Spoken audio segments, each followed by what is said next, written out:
कृषि दर्शन कृषि दर्शन कृषि दर्शन कृषि दर्शन। कृषि दर्शन कार्यक्रम देखने वाले सभी किसान भाई बहनों को रमनी बहन की ओर से जोहार। साथ ही साथ मास्टर जी का भी नमस्कार। कार्यक्रम को आगे बढ़ाएंगे, लेकिन सबसे पहले देख लेते हैं कृषि समाचार। नमस्कार, कृषि समाचार में आपका स्वागत है। आपके साथ मैं हूं पूजा। आइए देखते हैं आज कृषि समाचार में क्या है खास। हजारीबाग और दुमका में होगी फ्रोजन बैंक की स्थापना। भारत से होने वाले कृषि उत्पादों के निर्यात में हो रही है लगातार वृद्धि। टमाटर के बेहतर उत्पादन के लिए लगाए स्वर्ण अनमोल। और अब समाचार विस्तार से। जिला हजारीबाग और दुमका में लिक्विड नाइट्रोजन के भंडारण के लिए फ्रोजन बैंक स्थापित किए जाएंगे। इसके अलावे रांची के कांके स्थित institute of animal health and production में वैक्सीन निर्माण केंद्र की स्थापना की जाएगी। यह वित्तीय वर्ष 2013-14 से 2016-17 तक किया जाएगा और इस पर 29 करोड़ रुपए खर्च किए जाएंगे।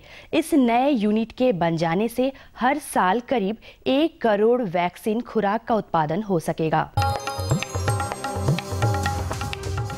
पिछले 3 वर्षों से भारत से होने वाले कृषि उत्पादों के निर्यात में लगातार वृद्धि हुई है, लेकिन अप्रैल 2013 से जनवरी 2014 के बीच का प्रदर्शन उच्चतम रहा। 2009-10 से 2012-13 के दौरान निर्यात में कुल 93% की वृद्धि हुई। कृषि एवं खाद्य उत्पादों के वैश्विक निर्यात के मामले में भारत अभी विश्व में 10वें स्थान पर है। वैश्विक निर्यात में भारत की हिस्सेदारी 1.24% है। झारखंड की ज्यादातर जमीन ढलुआ है, इसलिए पानी एक जगह पर रुक नहीं पाता। बेहतर सिंचाई के लिए किसान भाई खेत के छोटे छोटे प्लॉट बनाकर खेती करें। साथ ही स्प्रिंकलर का इस्तेमाल करना भी फायदेमंद साबित होगा। अच्छी पैदावार के लिए सिंचाई प्रबंधन होना बहुत जरूरी है। झारखंड पठारी प्रदेश है। यहाँ के ज्यादातर इलाकों में सीढ़ीनुमा खेत हैं, इसलिए पानी तेजी से बहकर नीचे की ओर चला जाता है और ऊपरी जमीन में पानी कम ठहरता है। ऐसी स्थिति से निपटने और बेहतर सिंचाई करने के संबंध में हमारे कृषि विशेषज्ञ बताते हैं। सिंचाई के लिए आपको विशेष ध्यान देना है, क्योंकि हमारा प्रदेश जो है एक ढलान टाइप का ज़मीन होता है। इसके लिए आप जो है छोटा छोटा प्लॉट को बना दें। अगर हो सके तो मेड़ पर सोइंग करें, जिससे कि आपका जो जमने का मतलब कि प्रतिशत है वो ज़्यादा हो।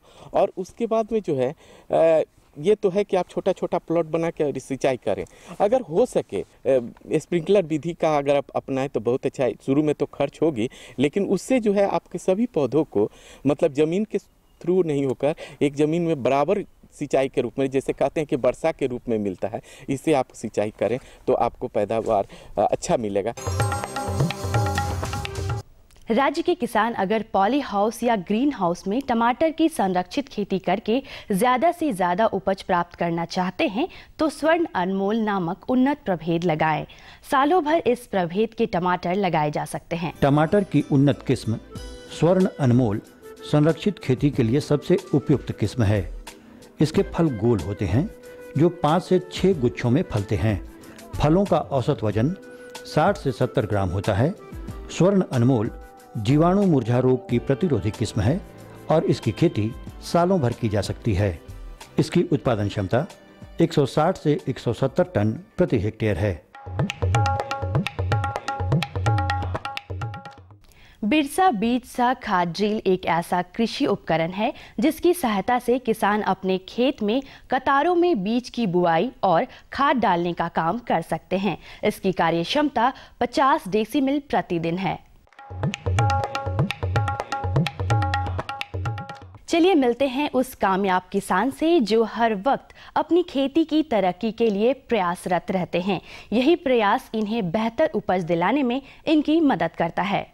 दुनिया के किसी भी काम में किए गए लगातार प्रयासों का ही परिणाम है। खेतीबाड़ी में भी ऐसी ही कामयाबी हासिल की जाती है। आज जो किसान हमारे साथ जुड़े हैं वो हमेशा अपनी खेती की बेहतरी पर ध्यान केंद्रित रखते हैं और इसके लिए वो हर संभव प्रयास करते हैं जो उन्हें बेहतर उपज दिला सके।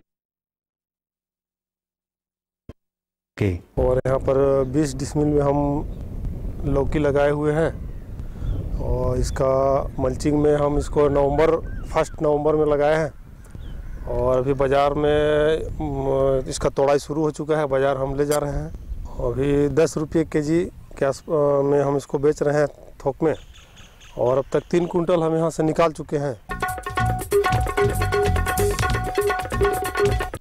और अब एक नज़र राज्य के 5 प्रमुख शहरों के मौसम के मिजाज पर।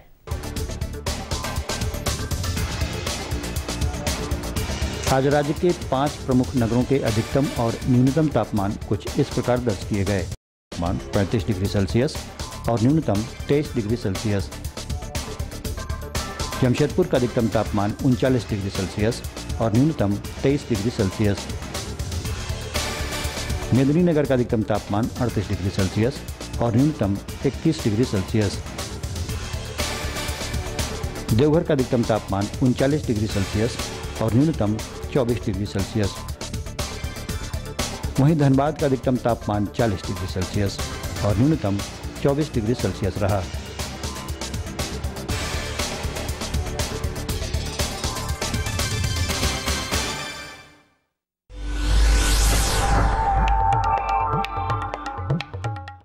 और अब मंडी भाव में आइए नजर डालते हैं अनाजों के भाव पर। आज कृषि उत्पाद बाजार समिति पंडरा रांची में विभिन्न खाद्यान्नों के थोक भाव कुछ इस प्रकार दर्ज किए गए। चावल मोटा 2100 रुपए से 2200 रुपए, चावल मध्यम 2400 रुपए से 2500 रुपए, चावल उत्तम 3400 रुपए से 3500 रुपए, गेहूँ 1700 रुपए से 1850 रुपए, चना 3250 रुपए से 3350 रुपए, दाल अरहर 5500 रुपए से 6400 रुपए, दाल मसूर 4700 रुपए से 5100 रुपए, दाल चना 3700 रुपए से 3800 रुपए, सरसों तेल 9000 रुपए से 9400 रुपए, चीनी 3200 रुपए से 3300 रुपए, आलू 700 रुपए से 800 रुपए और प्याज 900 रुपए से लेकर 1000 रुपए प्रति क्विंटल रहा। कृषि समाचार में आज इतना ही। अगले दिन अगले अंक में फिर होगी मुलाकात कुछ ताज़ा तरीन खबरों के साथ। तब तक के लिए दीजिए इजाजत। नमस्कार, जोहार। किसान भाइयों, आपने देखा मौसम का मिजाज, कृषि से संबंधित ढेर सारी जानकारियां, साथ में मंडी भाव। अब क्या किसान भाई बहनों, बातें अभी और भी करेंगे, लेकिन यहाँ रुकेंगे छोटे से विराम के लिए। ये लो और बताओ। बस। अरे ये क्या भैया जी, बस इतनी सी रासायनिक खाद? किसानी छोड़ रहे हो क्या? किसानी नहीं, नादानी छोड़ रहे हैं। मिट्टी की जांच कराई है। अब तो लाला जी जितनी जरूरत है उतने ही उर्वरक खेत में डालेंगे। हाँ, किसान भाई आज ही अपने जिले की नजदीकी भूमि परीक्षण प्रयोगशाला में मिट्टी की जांच जरूर करवाएं और मिट्टी में पोषक तत्व, नमी व पौधे के विकास को देखते हुए केवल जरूरत के अनुसार ही पोषक तत्व डालें। और हाँ, मिट्टी में गंधक, जस्ता, बोरोन जैसे सूक्ष्म पोषक तत्वों का पता लगाना भी न भूलें। उर्वरक और जैविक खाद के सही उपयोग से भूमि का उपजाऊपन बनाए रखें, उत्पादकता बढ़ाएं, खर्चा घटाएं और बहुमूल्य विदेशी मुद्रा बचाने में भी सहयोग दें। और हाँ, धीमी गति से नाइट्रोजन उपलब्ध कराने वाले उर्वरकों जैसे नीम लेपित यूरिया को प्राथमिकता दें और यूरिया का पत्तों पर छिड़काव करें। अरे वाह, तू तो सचमुच समझदार हो गया रे। अधिक जानकारी के लिए संपर्क करें जिला कृषि अधिकारी या किसान कॉल सेंटर। विराम के बाद किसान भाइयों बहनों का एक बार फिर से स्वागत है। तो मास्टर जी, आज आप हमारे किसान भाई बहनों के लिए कौन सी नई जानकारी लेकर आए? और रमनी जी, पिछली बार हमने जानकारी दी थी किसान भाइयों को गर्मा धान के बारे में। आज जानकारी देंगे गर्मा सब्जियों के बारे में। तो मास्टर जी, पहले आप किसान भाइयों को बता दीजिए कि गर्मा सब्जी में कौन कौन सी सब्जियां शामिल हैं? देखिए, मैंने पिछली बार भी बताया था कि गर्मी के दिनों में जो सब्जी लगाई जाए वो गर्मा सब्जी होती है, और इसी की देखभाल कैसे करेंगे, इसकी खेती कैसे करेंगे, इसके बारे में आज जानकारी है। तो बता दीजिए हमारे तो किसान भाइयों, अगर हम बताएं तो कुछ ही बता पाएंगे, और आप अपना सवाल अगर हमें देंगे तो आपको सही जानकारी और अधिक जानकारी मिलेगी, और इसके लिए हमें अपने स्टूडियो चलना होगा। तो देर नहीं करते हैं, लिए चलते हैं अपने किसान भाइयों को स्टूडियो। वहाँ पे आप हमारे विशेषज्ञ बैठे हैं, कॉल कीजिए, अपनी परेशानी बताइए और उसका समाधान वहीं पे लीजिए। लेकिन जाने से पहले नंबर ज़रूरी है। तो किसान भाइयों, उठाइए अपना फ़ोन और कॉल कीजिए हमारे इस टोल फ्री नंबर पर। हमारा नंबर है 1800-3456-519। तो किसान भाइयों, एक बार फिर से बता दें कि ये कॉल बिल्कुल मुफ्त है, मतलब कि मुफ्त में लाख रुपए की जानकारी। तो चलते हैं स्टूडियो। धन्यवाद मास्टर जी और धन्यवाद रमनी बहन। किसान भाइयों, आप सभी को बहुत बहुत जोहार करते हैं हम कृषि दर्शन के इस कार्यक्रम में। डॉक्टर साहब, आपका भी बहुत बहुत स्वागत है। मैं हूं पूनम। आइए देखते हैं आज कृषि समाचार में क्या है खास। आपको पता ही है किसान, आज हम गर्मा फसलों की देखभाल के बारे में बातचीत करेंगे और डॉक्टर सिंह से आप किसी भी तरह की जानकारी चाहिए तो सीधे फ़ोन के मार्फत आप प्राप्त कर सकते हैं। डॉक्टर साहब, किसान भाई से पहले जुड़े हम जानना चाहेंगे इस वक्त जो गर्मा के मौसम में है, लतीदार सब्जियां बहुत सारी होती हैं और बहुत तरह की सब्जियां, कौन कौन सी फसलें जो अगात और पिछात हैं वो लगी हुई हैं? देखिए, हमारे झारखंड प्रदेश में गर्मी के मौसम में भी किसान भाई अब काफ़ी बड़े पैमाने पे सब्जियों की खेती करना शुरू कर दिए हैं और मुख्य रूप से अभी गर्मी के मौसम में जो हमारी बेल वाली सब्जियां जिनको कद्दू वर्गीय सब्जियों के समूह में आती हैं, इनमें मुख्य रूप से कद्दू, नेनुआ, झिंगी, करेला, खीरा, कोहड़ा और अभी तो हमारे प्रदेश के किसान भाई तरबूज और खरबूज की भी खेती करना शुरू कर दिए हैं और कई किसानों के खेत पे तो खरबूज निकलना भी शुरू हो गया। तो ये मुख्य रूप से सब्जियां जो कि अभी तुड़ाई के लिए एकदम तैयार हैं। इसके विपरीत कुछ किसान भाई जो कि बुआई। डॉक्टर साहब, इस पर बात करेंगे, पहले एक फ़ोन ले लेते हैं। हेलो हेलो जी, नमस्कार। कृषि दर्शन के आज के इस अंक में बहुत बहुत स्वागत है। हेलो जी, आपकी आवाज़ आ रही है। हेलो जी, आपकी आवाज़ आ रही है। कहाँ से बोल रहे हैं? हेलो। लगता है उनके साथ हमारा संपर्क नहीं हो पा रहा है। बिल्कुल। हाँ, तो हम लोग चर्चा कर रहे थे कि गर्मा सब्जियों के बारे में।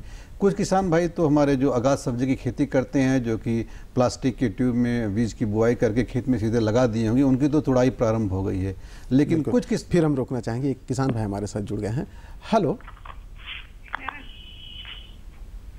हेलो हेलो जी, नमस्कार। कृषि दर्शन कार्यक्रम में आपका बहुत बहुत स्वागत है। कहाँ से बोल रहे हैं? हेलो जी, आपकी आवाज़ आ रही है। Hello hello. हाँ, संपर्क नहीं हो पा बिल्कुल। सर मेरा प्रश्न यह है कि सर अदरक की खेती कैसे की जाती है? अदरक की खेती हमारे प्रदेश में काफ़ी बड़े क्षेत्र में अब किसान शुरू भी करती हैं और एक ऐसी फसल है जो कि कंद के द्वारा ही इसकी बुआई होती है और एकदम अब सही समय पे और सही समय पर आपने पूछा भी है, अभी एकदम समय आ गया है अदरक की बुआई करने का।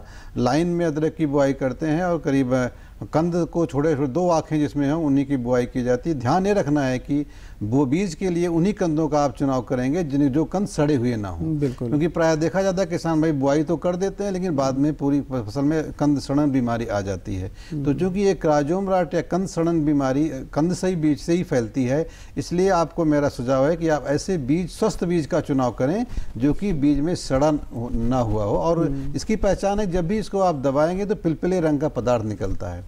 स्वस्थ बीज को आप डायथेनियम 45 के घोल में डुबो के तभी बुआई करें। बीजोपचार अवश्य कर लें। बीज उपचार करना जरूरी है। एक फोन और ले लेते हैं। हेलो हेलो जी, नमस्कार। जी हाँ, क्या प्रश्न है आपका? करेला में पीला पीला है, उसको कैसे हटाया जाए? करेला का पौधा इनका पीला हो रहा है। देखिए, एक तो अभी फल में क्या होता है, फल की मक्खी का प्रकोप होता है। जब भी करेले के फूल में, क्योंकि ये उभयलिंगी फूल इसका होता नहीं है, नर फूल अलग होते हैं और मादा फूल अलग एक ही पौधे पे होते हैं। परागण के बाद क्या होता है कि परागण के समय ही फल की मक्खी का प्रकोप हो जाता है। ऐसी अवस्था में जैसे ही फल आपका विकास करना शुरू होता है, पीला होकर गिरना शुरू हो जाता है। तो फल मक्खी की रोकथाम के लिए फूल निकलने वाली अवस्था में जैसे ही आपको फूल दिखाई पड़े, करेले की बात नहीं, दूसरे भी जितने भी समूह की सब्जियां हैं, फूल खिलने की अवस्था में आप मोनोकोटोफास दवा का 1.5 मिलीलीटर दवा 1 लीटर पानी में घोल बना के छिड़काव करेंगे तो जो फल की मक्खी के नाम से कीट जाना जाता है वो प्रकोप नहीं होगा और ऐसी इसके बाद आपका फल पीला होकर नहीं गिरेगा। बिल्कुल, उम्मीद है कि आपको आपके प्रश्न का उत्तर मिल गया होगा। एक फोन और ले लेते हैं। हेलो हेलो जी, नमस्कार। हाँ नमस्कार सर। क्या प्रश्न है आपका? जी सर, हमको पूछ रहा था सर, तरबूज का खेती कैसे करते हैं वो? अच्छा, बड़ा अच्छा सवाल आपने किया। और अभी अपने प्रदेश में तरबूज की खेती एक काफ़ी बड़े पैमाने पे शुरू हो रही है और माझी में कभी आप जाएंगे तो कई किसान भाई अभी उनकी तुड़ाई भी शुरू हो गई है। हाँ, ध्यान देना है कि अभी तरबूज लगाने का समय नहीं है, क्योंकि तरबूज की फसल को आप बरसात के शुरू होने से पहले पहले तुड़ाई ख़त्म कर देनी पड़ेगी। तो अभी अगर आप तरबूज की खेती करना चाहें तो हमारे प्लांडू में, नाम तो आप सुने ही होंगे, आप आएँ। अर्कामानिक एक किस्म है जो कि तरबूज यहाँ प्रदेश के लिए, हमारे झारखंड के लिए बहुत ही अच्छी किस्म है और बहुत सारे किसान भाई कर भी रहे हैं। और फरवरी के महीने में अगर इसके आप बुआई कर देंगे या प्लास्टिक की ट्यूब में बीज का अंकुरण करके फरवरी में लगाएंगे तो आपके तरबूज की फसल आसानी से ले सकते हैं और बीज भी अच्छा हमारे केंद्र पे उपलब्ध है, प्राप्त कर सकते हैं। बिल्कुल। एक फ़ोन और ले लेते हैं। हेलो हेलो हेलो जी नमस्कार, कृषि दर्शन कार्यक्रम में स्वागत है आपका। कहाँ से बोल रहे हैं? जी रांची से बोल रहे हैं। जी क्या प्रश्न है आपका? जी हम जो अभी पपीता लगाए हुए हैं उसमें फल नहीं आ रहा, उसमें केवल फूल हो जाता है। तो ठीक, समझ गया। आपकी समस्या है कि पपीते में फल नहीं लगा। देखिए पपीता जो है एक इसमें नर पौधा और मादा, ज़्यादातर पौधे अलग अलग फूल निकलते हैं। अगर नर पुष्प निकलेंगे तो गुच्छे में वो फूल निकलते हैं। मादा फूल, इसलिए पपीते को कभी एक दो पपीता नहीं समूह में लगाना चाहिए। लेकिन कुछ किस्में ऐसी भी जिसमें कि उभयलिंगी फूल निकलते हैं। इसके हमारे प्रदेश में अभी रेड लेडी एक ताइवान की वैरायटी है, काफ़ी बड़े क्षेत्र में इसकी खेती किसान भाई कर रहे हैं। रांची के लोकल पपीते के तो खेती हो ही रही है, लेकिन रेड लेडी एक वैरायटी है। अब इसका फल बहुत ही मीठा होता है और यही तो पूसा ड्वार्फ एक किस्म है। हम प्लांडू में इसका पौध भी तैयार कर रहे हैं। कभी भी आपको मौका लगे प्लांडू आए तो वहाँ से पौध भी प्राप्त कर सकते हैं और तकनीकी ज्ञान आपको विस्तृत रूप से दे देंगे हम लोग। पपीते की खेती में सफलता निश्चित रूप से आपको मिलेगी। बिल्कुल।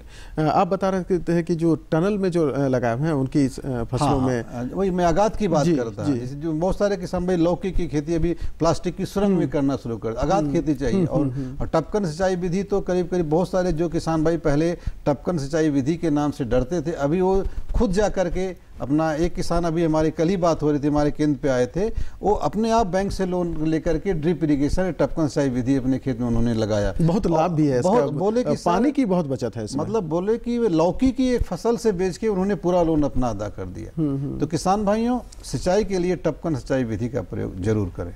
एक फोन और ले लेते हैं। हेलो हेलो जी स्वागत है आपका कृषि दर्शन कार्यक्रम में। कहाँ से बोल रहे हैं? परिया से बोल रहे हैं। जी स्वागत है आपका। क्या प्रश्न है? कद्दू लगे हो, उसमें फल फूल लग रहे हैं और सूख जा रहे हैं। अच्छा अच्छा। नहीं, कद्दू में वही अभी बात यही हो रही थी, फल गिरना, फल सूख जाना, ये सब फल मक्खी का ही एक प्रकोप है। साथ साथ आप अभी गर्मी के मौसम में सिंचाई की भी जरूर व्यवस्था करें। अगर मैंने बताया जितने भी बेल वाली सब्जियां हैं, परवल को छोड़ करके सभी में एक ही लतर पे फूल नर और मादा निकलते हैं। इसलिए समय समय पे पानी दें और अगर पानी नहीं रहेगा तो परागण भी अच्छा नहीं होता। इसलिए परागण ना होने पे वही फूल सूख करके गिर भी जाता है। बिल्कुल। तो जो किसान भाई जो लगा चुके हैं, जिनके फल आ रहे हैं इस वक्त, फूल आ रहे हैं, वो क्या अभी सावधानियां अपनाएं? अभी देखिए, अभी तो फल की मक्खी की बात हम लोग करते हैं। फल की मक्खी की रोकथाम करना बहुत ही जरूरी है। परवल पे भी, जो कि अभी हमारे प्रदेश में परवल की भी खेती काफ़ी बड़े क्षेत्र में लोग लगा रहे हैं, कर रहे हैं, उसमें भी फल की मक्खी का प्रकोप होता है। उसके लिए आजकल एक फेरोमोन ट्रैप्स आ रहा है नोमेट नाम से, उसको अगर किसान भाई अपने खेत में लगा दे रहे हैं तो अपने आप उसमें जो है मक्खियाँ फंस जा रही हैं। और साथ साथ एक क्रॉप गार्ड अभी काफ़ी प्रचलित हुआ है, पीले रंग की थैली में चिपचिपा पदार्थ लगा होता है। बहुत सारे कीट जिनकी रोकथाम नहीं होती, क्रॉप गार्ड पे भी फंस करके मर रहे हैं। तो ये उपाय अपना बहुत ही अच्छा। कीट रोगों का नियंत्रण बहुत ही आवश्यक है, खासतौर से फल की मक्खी का किसान भाई अगर नियंत्रण कर लेंगे तो जो भी गर्मा मौसम की बेल वाली सब्जियां हैं उनसे निश्चित रूप से अच्छा उत्पादन उन्हें मिलने जा रहा है। सिंचाई कितना महत्वपूर्ण है? सिंचाई बहुत ही महत्वपूर्ण है, क्योंकि अभी हमारे प्रदेश में भी सिंचित क्षेत्र बहुत ही कम है। 13 से 14% क्षेत्र ही हमारे में सिंचाई की सुविधा उपलब्ध है। तो अब टपकन सिंचाई विधि में ही जाना पड़ेगा किसान भाइयों को। और टपकन सिंचाई विधि एक ऐसा उत्तर है जिससे कि पानी की बचत होती है, पौधों को उचित मात्रा में पानी मिलता है और उत्पादन भी बहुत ही अच्छा मिलता है। तो टपकन सिंचाई विधि का प्रयोग करिए। बिल्कुल। एक फोन ले लेते हैं। हेलो हेलो जी नमस्कार। Hello hello.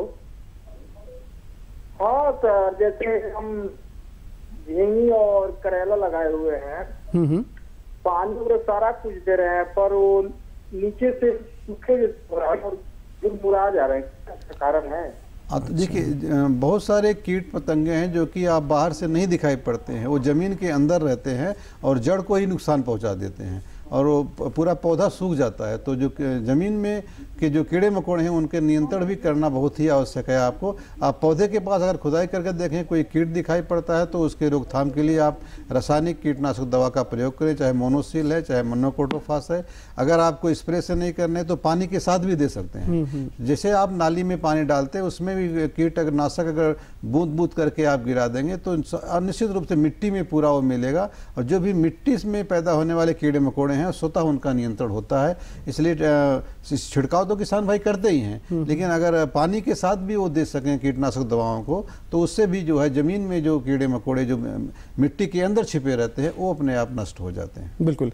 और जब हम पिछात फसलों की बात करते हैं, बहुत सारे किसान भाई पिछात फसल हैं, उनके लिए क्या निर्देश है? जो किसान भाई अभी जो बेल वाली सब्जियां इनकी बुआई फरवरी या मार्च में किए होंगे, अभी 40 से 45 दिन में जितने भी बेल वाली सब्जियों की मैंने बात की, चाहे झिंगी हो, करेला हो, नेनुआ हो, कद्दू हो, इन सब में अभी फूल आने की अवस्था आ रही है। तो जो किसान अभी इस समय जब फूल आने की अवस्था है उस समय पौधे को नमी मिलना बहुत ही ज़रूरी है। तो जो भी सिंचाई का साधन आपके पास उपलब्ध है, कम से कम आवश्यकता अनुसार अगर टपकन सिंचाई विधि है तो बहुत अच्छा है, नहीं तो थाले में पानी जड़ के पास देने हम सिफारिश करेंगे कि अगर खुला पानी किसान भाई देते हैं तो बहुत से सारे अनावश्यक कीड़े मकोड़े आते हैं जिससे कि फसल बर्बाद हो जाती है। हेलो हेलो हेलो जी नमस्कार, कृषि दर्शन कार्यक्रम में स्वागत है। क्या प्रश्न है आपका? हेलो, संपर्क नहीं हो पा रहा, लगता है उनके साथ हमारा संपर्क नहीं हो पा रहा है। कई बार उर्वरकों के प्रयोग में भी किसान भाई सावधानी नहीं अपनाते हैं या कुछ गलतियां हो जाती हैं, उनके लिए क्या निर्देश है? देखिए ये तो स्पष्ट है कि हमारे झारखंड प्रदेश की मृदा अम्लीय है। अम्लीय मिट्टी होने से क्या होता है, बहुत सारे पोषक तत्व पौधे तक नहीं मिल पाते। जब फास्फोरस डालते हैं तो फिक्स हो जाता है, जमीन में नहीं मिल पाता है। तो हम लोग चूना की सिफारिश तो किसान भाइयों को करते हैं। इसलिए जो भी किसान भाई मेरी बात को सुन रहे हैं, 3 क्विंटल प्रति हेक्टेयर की दर से किसान भाइयों को चूना साल में एक बार देना ही चाहिए अपनी फसल में, जिससे कि हमारी मिट्टी बहुत अम्लीय ना होने। बिल्कुल, इस पर और बात करेंगे, पहले एक फ़ोन ले लेते हैं। हेलो हेलो जी नमस्कार। हाँ सर। कहाँ से बोल रहे हैं? हम रांची से बोल रहे हैं सर। थोड़ा अदरक लगाते हैं तो खराब हो जाता है। अच्छा, अभी थोड़ी देर पहले इस पर बात हो रही थी। हम लोग अदरक पे ही बात करें। अदरक में ऐसा है कि बीज दर इसमें बहुत ज़्यादा लगता है। जब भी किसान भाई गलती करते हैं बीज के चुनाव में, अदरक में अगर बीज का चुनाव आप नहीं कर पाए तो कंद सड़न बीमारी एक ऐसी बीमारी है जो कि पूरी फसल को बर्बाद कर देती है। और बीज के चुनाव के लिए जब भी अदरक लगाते हैं, जो पौधे का आप अगर बीज का पोर्शन निकालेंगे अपने आप ना निकले तो समझिए उसका बीज स्वस्थ है। और आप गांठ को देख भी सकते हैं, उसमें अगर आप एक बदबू आ रही है तो मत रखिए। पिलपिले रंग का हो जाए, जैसे कंद सड़न बीमारी कहते हैं, उग्र रूप आने पे वो एकदम पिलपिला हो जाता है। जब कंद सड़न बीमारी उग्र रूप में नहीं होती तो काटने पे उसमें भूरे रंग के धब्बे, पनीले धब्बे दिखाई पड़ते हैं। तो वो बीज का चुनाव अगर आप सावधानी से कर गए और बीज शोधन कर लिए तो ये बीमारी जो कंद सड़न एक प्रमुख बीमारी है इस अदरक फसल की, इससे आप निजात पा सकते हैं। बिल्कुल। उर्वरकों में आप बता रहे थे कि चूना का उपयोग करें। हाँ, चूना का उपयोग करिए। और साथ साथ जो हमारे किसान भाई कई बार क्या होता है कि केवल नत्रजन युक्त उर्वरकों का प्रयोग करते हैं। बहुत सारे किसान भाई फास्फोरस और पोटास का जो हम प्रयोग करते ही नहीं है। तो ऐसी अवस्था में भी हमारा क्या कि फसल का उत्पादन अच्छा नहीं होता है, क्योंकि नत्रजन, फास्फोरस, पोटास पौधे की बढ़वार, विकास और फल बनने के लिए तीनों मुख्य पोषक तत्व हैं। जब भी किसान भाई किसी एक पोषक तत्व की अनदेखी कर देते हैं तो क्या होता है कि संतुलन नहीं बन पाता है और उससे उनको उपज भी नहीं मिल पाती है। बिल्कुल। इसलिए तो ये जो संतुलन की जो बात है, जब संतुलन नहीं समझ में आता है या किस बात की कमी है तो इसके लिए क्या करें किसान भाई? किसान भाइयों के इसीलिए हम लोग सिफारिश करते हैं मृदा परीक्षण जरूर कराएं। मिट्टी की जांच। जो भी किसान भाई मेरी बात सुन रहे हैं, हम लोग अपने प्लांडू के हर महीने की 24 तारीख को किसानों के साथ एक बैठक कर रहे हैं। उसके बड़े उत्साहजनित परिणाम आ रहे हैं। अभी इस बार बहुत सारे किसान भाई हमारे यहाँ भी लाके सैंपल दिए हैं परीक्षण के लिए। तो मृदा परीक्षण किसान भाई जरूर कराएं, जिससे कि उनकी मिट्टी का क्या स्वास्थ्य है उससे पता चलता है। और जो हमारी दूसरी खादें हैं, बिल्कुल हम इस पर और बात करें, पहले एक फोन ले लेते हैं। हेलो। हाँ सर जी स्वागत है आपका, क्या प्रश्न है? जो शिमला मिर्च लगाते हैं ना तो उसमें मतलब पौधा नहीं बढ़ रहा जाता, उसमें क्या दवा देना पड़ेगा? अच्छा, शिमला मिर्च की बात। जी शिमला मिर्च जो किसान भाई अभी गर्मी के मौसम में शिमला मिर्च लगाए होते हैं कि शिमला मिर्च के फल के बढ़ने के लिए ठंडा मौसम बहुत ज़रूरी है। आपका पौधा तो गर्मी में लगेगा लेकिन ना अच्छी बढ़वार होगी और फल भी आपको छोटे छोटे मिलेंगे। अगर वही किस्म आप जाड़े के मौसम में खेती करते हैं तो उसका फल का वजन 100 ग्राम भी हो सकता है, और गर्मी के मौसम में करने पे उसी किस्म के फल का वजन 50 ग्राम हो जाता है। बिल्कुल तापक्रम के कारण फल का बढ़वार ठीक से नहीं हो पाता और पौधा भी अच्छा नहीं बढ़ता है, इसलिए उसमें घबराने की बात नहीं है। लेकिन अभी जो आप शिमला मिर्च निकालिएगा इस मौसम में, वो दुगने दाम पे बाजार में बिकेगा क्योंकि उपलब्धता बहुत कम रहती है। बिल्कुल, उर्वरकों की बात हो रही थी हमारी, लेकिन इस पर बात करेंगे। फोन ले लेते हैं। हेलो हेलो हेलो जी, स्वागत है आपका, क्या प्रश्न है?